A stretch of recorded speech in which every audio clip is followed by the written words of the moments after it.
She was a homeless woman, invisible to the world, until the night she ran into a burning building to save a child. But when the smoke cleared, a billionaire CEO arrived, calling her by a name no one had spoken in years. What secret tied them together, and why did someone in the shadows whisper, "She is alive"? Smoke curled through the broken windows of the old apartment building. Flames licked the cracked walls, turning the night into a storm of orange and red. People shouted from the street below, their faces pale with fear. Among them stood a woman wrapped in a torn gray blanket. Her hair was tangled. Her clothes were soaked from the rain earlier that night. She had been sleeping under the bridge nearby when she saw the fire. Now, she watched the building burn, her eyes wide as cries echoed from inside. A child's voice. High, desperate, trembling. Without thinking, she ran forward.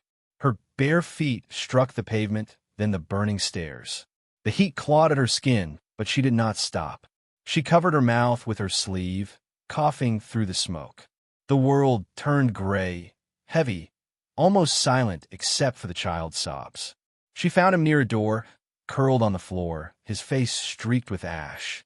"Close your eyes," she whispered, lifting him into her arms. The hallway cracked above her, boards groaning as the fire spread. She pushed through the smoke, every breath tearing her throat. The air burned, but she held the child close. One step, then another. The door burst open behind her as she stumbled into the night. People screamed, rushing to help, wrapping the child in a coat. The woman fell to her knees, gasping for air, her hands shaking. Rain began to fall again, hissing against the flames. Someone shouted, "Call an ambulance." She turned away, hiding her face, her heart racing.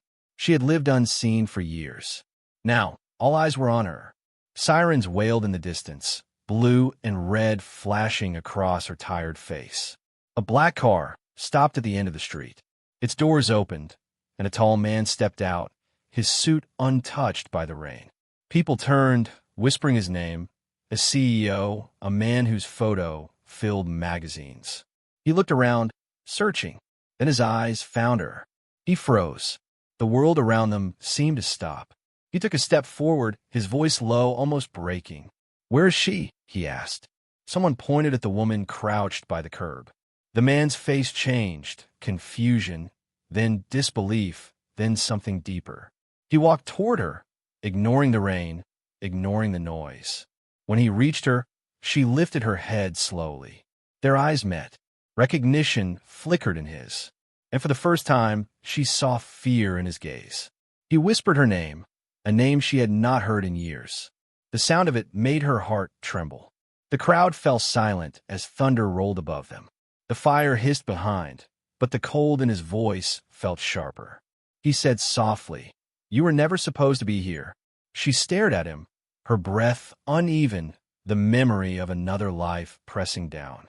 The child clung to the paramedic's arm, watching them both confused. The man's hand shook as he took a slow step closer. She could see something in his eyes, guilt, maybe fear, or a secret buried too deep. Rainwater dripped from her hair as she whispered, "Why are you looking for me?" He opened his mouth to speak, but his answer caught in his throat. And in that silent moment, before he could say the words, his lips parted, but no sound came. The rain poured harder, washing soot down his face, turning his perfect composure into something human. She stood slowly, the blanket slipping from her shoulders, revealing burns on her arms. The paramedics were still tending to the child, but their eyes kept flicking toward her and the man. The onlookers murmured, their whispers mixing with the rain. "Do you know her?" someone asked. The CEO did not answer. He kept staring at her, as if trying to make sense of a ghost. "I asked you." Her voice broke through the noise, low but steady. "Why are you looking for me?" His jaw tightened. "Because I thought you were gone." Her heart skipped. The sound of that word, gone, felt heavy, unfinished. She took a step back, her bare feet splashing in the puddles. "You should not have come," she said quietly. "Not after what you did." His eyes widened, and for the first time, the mask of control cracked. "What I did?" His tone rose slightly, though still trembling. "You left Sarah. You vanished." Her breath caught at the name. She had not been called that name in so long that it felt foreign. "You do not get to say my name," she said, her voice shaking but strong. "Not after that night." He stared at her, struggling to speak, but the sound of sirens drowned out his first words. Firefighters moved around them, shouting orders, spraying water on what was left of the burning building. Smoke coiled upward, disappearing into the black sky. The CEO's driver appeared beside him, holding an umbrella, but he waved it away. He did not take his eyes off her. "Sarah, please," he said quietly. "I have spent years searching for you." She laughed softly, bitterly. "Searching? You made sure I would never be found." Her words hit him like a blow. "I never wanted this," he said. "You have to believe me." She looked around, at the people watching, at the little boy wrapped in a blanket, at the city lights beyond the smoke. Everything felt distant, unreal. "You live in glass towers," she whispered. "You dine with kings. And you are here, talking to someone who sleeps on concrete." His voice dropped to a whisper. "Because I owe you my life." The words froze her. Rainwater ran down her face, but it was not enough to hide the trembling in her eyes. "What are you talking about?" she asked slowly. He took a step closer. "You remember that night at the old hospital? The one they demolished?" She blinked, a memory flashing through the haze, flashing lights, shouting, a car crash, the smell of gasoline. Her pulse quickened. "You should not remember that," she said softly. "You left before the flames." He shook his head. "I did not leave. I was pulled out. You went back inside." She closed her eyes, gripping her arms. "No one knew. No one saw." "I saw," he whispered. "I saw you through the smoke." The sound of rain filled the space between them. The crowd had quieted, sensing something unfolding beyond their understanding. The child watched from under the paramedic's jacket, his small eyes wide with curiosity and fear. Sarah took a deep breath. "If you saw, why did you let me disappear?" His expression darkened, regret flooding his face. "Because they made me." "Ooh." "The board, the press, everyone who believed it was my fault." Her laughter came sharp, tired. "And so you buried me to save your name." He shook his head, but she could see the truth in his eyes. "I wanted to help," he said. "I sent people to find you." Her voice cracked. "You sent lawyers, not people." A truck engine rumbled nearby as firefighters began to pack up. The fire was out. The smoke had thinned, but the air still carried the scent of something burned beyond repair. "Sarah," he said again, softer now. "You saved that child tonight, just like you saved me years ago." Her lips trembled. Saving people does not mean they will save you back. He lowered his head, shame shadowing his face. "Let me help you," he said. "Please, let me take you somewhere safe." She stared at him, the expensive watch glinting under the streetlight, the tailored suit now drenched, the eyes that once looked at her with love and now with guilt. "Safe," she repeated. "There is no such place for people like me." "There can be," he said quickly. "I can make sure of it." She smiled faintly, but her eyes were full of pain. "You always believed money could fix what you broke." He flinched, taking another step closer. "Sarah, I did not mean for any of this to happen." Her breath trembled as she whispered, but it did. A siren faded in the distance. The streetlights flickered against the wet pavement. For a moment, everything was still. Then the child spoke. "Mister, she saved me."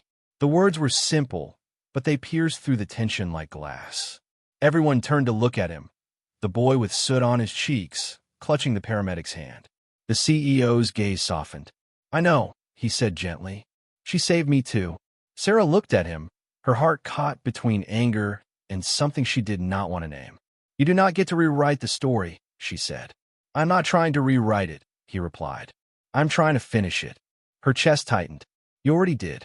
You ended it the night you walked away." He stepped closer until they were just a breath apart. His voice dropped low. "That night, I found something in the wreckage. A bracelet." She froze. It had your name carved inside. Her hand instinctively moved to her wrist where the skin was bare. "I kept it," he said. "All these years." Her voice trembled. "Why?" "Because I thought it would remind me of what I lost," he said. "But tonight, it reminded me of who you still are." The street grew quiet again. The fire trucks began to drive away. The world seemed smaller, just the two of them standing in the rain and the faint glow of the city lights reflecting off the puddles. She looked at him, unsure whether to believe him or turn away. He took a slow breath. "Sarah, come with me.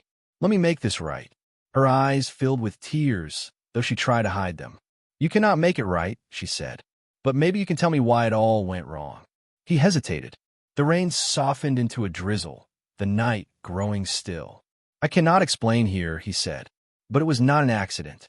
That fire, the one that took everything from us." Her blood ran cold. "What do you mean?" He looked around, lowering his voice. "It was meant for me." The words hung in the air like smoke refusing to fade. Her pulse thudded in her ears. "Meant for you?" she repeated, her voice barely above a whisper. He nodded. "Someone wanted me gone. You were just in the wrong place." Her knees weakened. "So all those years," she said slowly, "you knew someone tried to end your life?" "I could not prove it," he said, "but I knew. And the moment I saw your face tonight, I realized whoever wanted me gone might know you survived." Lightning flickered in the distance.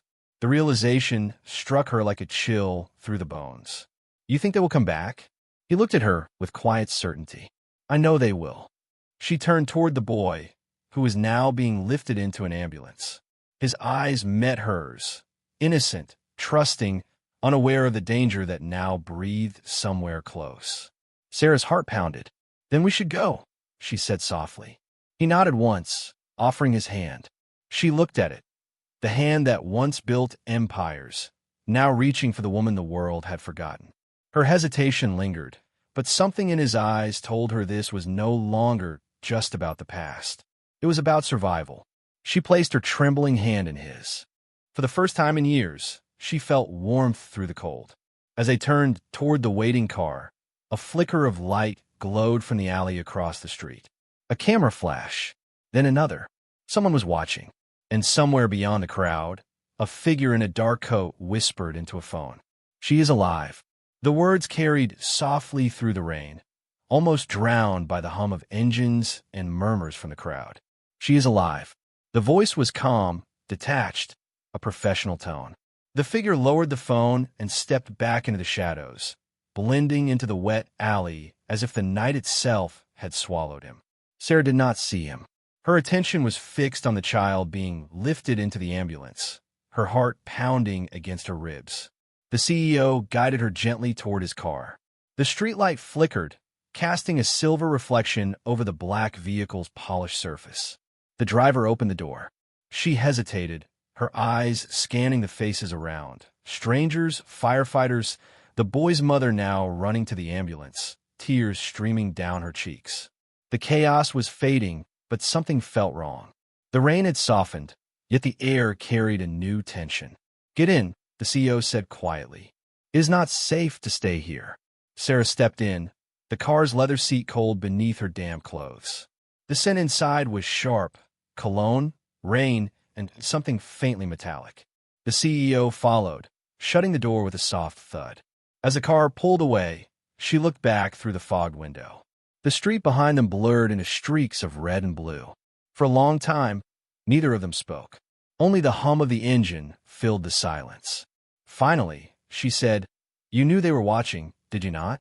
He nodded slightly, his reflection pale in the window. "I hoped they had forgotten, but I was wrong." "Who are they?" she asked. His fingers tightened around the edge of his seat. "People who built everything I own, and people who can destroy it in one night." She turned her head slowly toward him. "And they wanted you gone?" He looked at her, his eyes dark with something between fear and guilt. "They wanted control. I was in the way." Her pulse quickened. "And now that I am seen with you, they will come after me too." He did not deny it. The car stopped at a red light. Outside, the city looked almost peaceful, rain glistening on glass towers, reflections shimmering on the wet asphalt. Inside, the silence grew heavy. Sarah leaned her head back, exhaustion washing over her. She had spent years unseen, hidden under bridges, eating from shelters, disappearing between shadows. Now she was back in the same world she had fled, one of secrets, polished smiles, and danger dressed in suits. "Where are we going?" she asked quietly. "To my estate outside the city," he said. It is secure. She turned her gaze toward him, studying his face, the faint lines around his eyes, the worry buried beneath calm. You talk like this is still your world, she said softly. But you sound like a man running from it. He smiled faintly, though there was no joy in it. Maybe I am. The light turned green. The driver continued through the intersection, passing rows of darkened shops and glowing street signs. Then, from behind them, headlights appeared, too, close together, moving fast. Sarah noticed first. That car, she said, her voice low. It has been behind us since the hospital. The CEO turned to look, his jaw tightening. Driver, he said, take the next exit. The driver nodded, changing lanes quickly. The black car behind them followed. The CEO's hand moved to the door handle. Instinct, not escape. Sarah's pulse thundered. The rain began again, heavier, drumming on the roof. The sound filled the space thick and fast.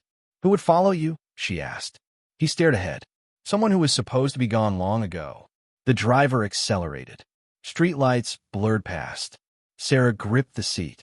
You said it was over. I said I hoped it was, he replied quietly. The car turned sharply onto a narrow road leading out of the city. The other vehicle stayed close.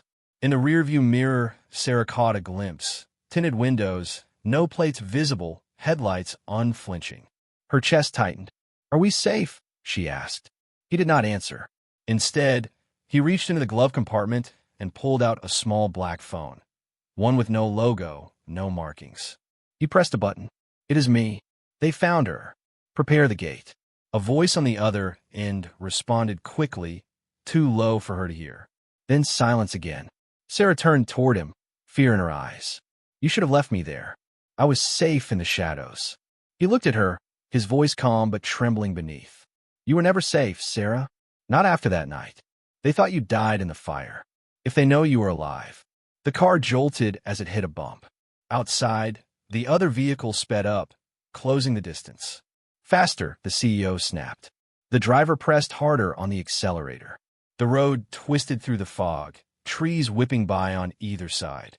The headlights behind them grew brighter. Then, suddenly, they vanished. Sarah turned, squinting through the window. Where did they go? The CEO looked too, confused. Before he could finish, a sound cracked through the air, a sharp pop from somewhere ahead. The car swerved slightly, tires screeching on wet pavement. What was that? Sarah gasped. The driver cursed under his breath. Something hit the front tire. The CEO leaned forward. Keep driving. But the car slowed, struggling. Behind them, the headlights appeared again, closer, steady, deliberate. Sarah's breathing quickened. They're not just following, she said. They are hurting us. He turned toward her, realization dawning too late. A black SUV blocked the road ahead.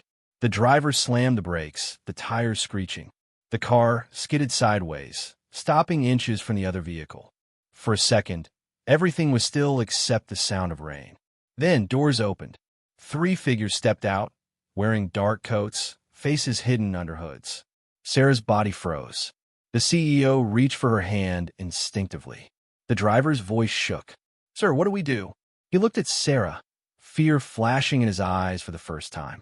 They know, he said softly. They know she is alive. The figures moved closer, slow, deliberate, the sound of boots echoing on wet concrete. Sarah's heartbeat thundered. The CEO turned to her. When I tell you run, head for the trees. Her breath hitched. And you?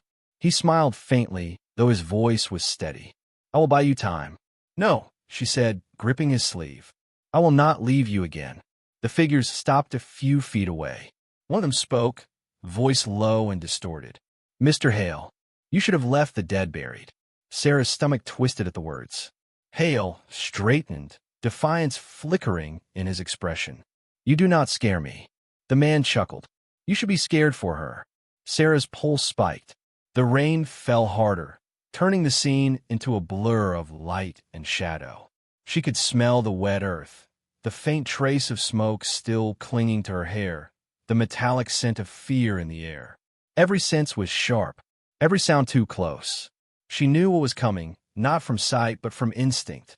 And as Hale stepped forward, shielding her, she realized something she had tried to forget for years.